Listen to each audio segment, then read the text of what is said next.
Гледаме станция нова, където съпругите дискутират с няколко свои гостинки темата за секса. Не бих могла да кажа, че помня много добре и аз, но факт е, че това, доколкото си спомням, е, че моите родители наистина имаме едно много забавно. Тази муха май така се е възбудила, че място не може да си намери.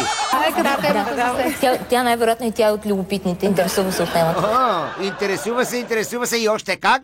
Малко след това налетя на мъжко в студиото на Люба Колезич. Аз това за честността и откровеността пред хората исках да кажа, че е много важно. Ей, тая муха по-напориста и от водещата, бе! И ако, примерно, проекта на Кунева, тя беше излязла и да каже: да, аз тръгвам, аз съм на място на царя, ние възраждаме тройната коалиция, и го каже: и ще правим управление с БСП и ДПС, ако излезе така, щях да я приветствам. Ще каже човек, че тая муха е агент под прикритие на самата Кунева.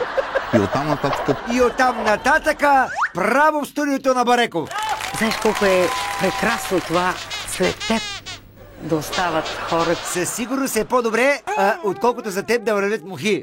Нали? Да погледнем така. Какво ще загуби от ореола си Георги Парцалев, ако стане ясно, макар и през признанието на неговия дългогодишен колега Георги Калянчев, че той сега ще го кажа по най-така елементарен, ще е бил гей.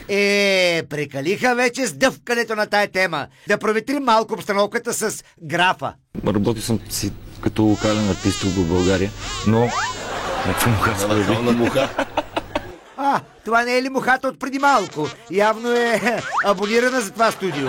Тя, според мен, тези щрауси я докараха тук от колажа, който направихме. Мухата не е съгласна с правото си да бъдеш световна мегазвезда. Не е съгласна и...